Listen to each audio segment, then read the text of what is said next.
Today, I'll be sharing a new story from my own sci-fi world. I'll be using custom miniatures, wood and paint, and a few other new techniques to bring the story to life.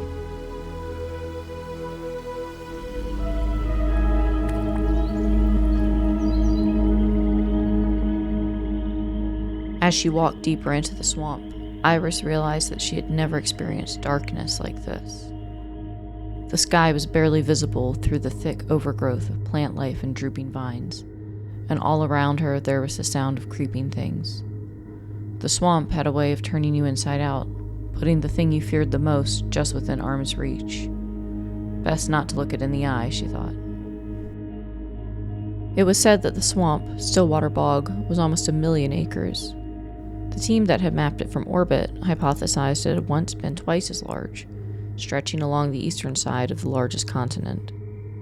For a single person, alone in the middle of it, it didn't really matter how large the swamp was.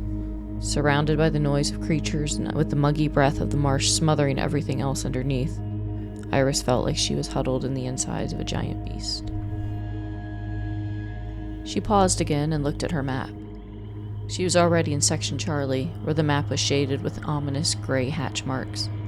The last radio signal that originated there was before her time, before her parents' time, all the way back in 58. It was no man's land, where people and objects were swallowed up indiscriminately. There were many stories about Stillwater Bog. Her favorite, the one she had always wanted to hear from her grandmother when she was a child, took place pre-settlement. It was about a crashed ship and a lost crew of spacemen, their beacons fading and going dead, old echoes drowning in swamp water. Iris suddenly felt she might look up and see those old astronauts stepping through strands of delicate moss, their helmets shining in the dim light, their white suits stained with mud and rust.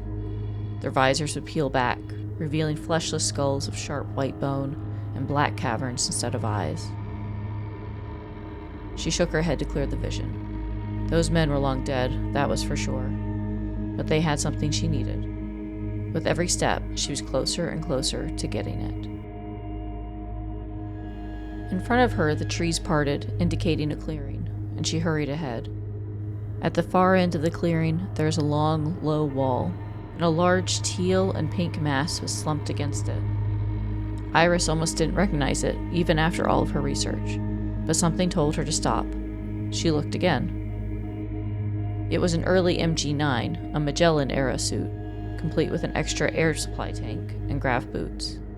It was covered in dead flower petals and moss. The domed helmet had been removed from the suit and set aside, but its dark glass still gleamed. Inside the suit, withered and weathered by 100 years of alien storms, there was her spaceman. His smile leered at her, bone-white. His head, naked of flesh, looked as soft and fragile as a baby's. Dark rivers of rain and mud had settled into the cavernous eyes and trailed outwards like black tears. The expression was grim, but rueful, as if he still couldn't believe where he had ended up. The spacesuit was torn and tattered. The light glinted off of something on his belt. Iris stared. The code relay. The one that could communicate with the old Earth satellites. The one that could help her send a message home. She took one step, just one, before she realized she wasn't alone. A group of figures clambered over the low wall and descended from the treetops all at once.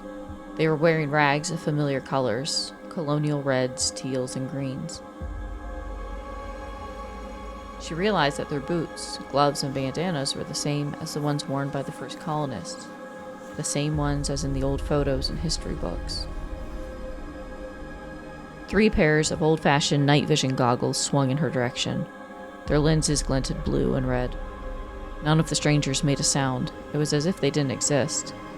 They were no more tangible than the fog rising from the treetops. Swamp ghosts. They moved into formation and stood in front of the broken astronaut, making their mission clear.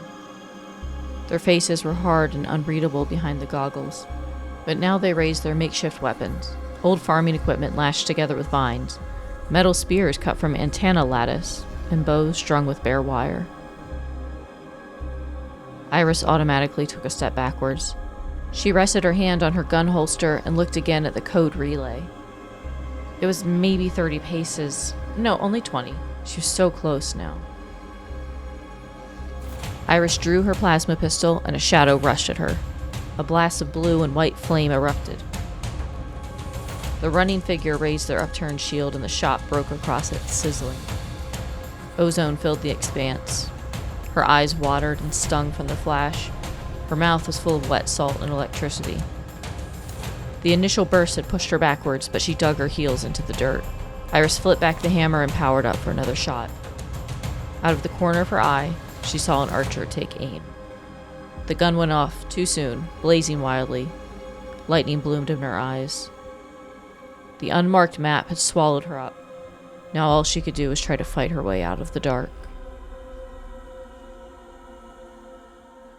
If you enjoyed this video, make sure that you like and subscribe for more stories like this.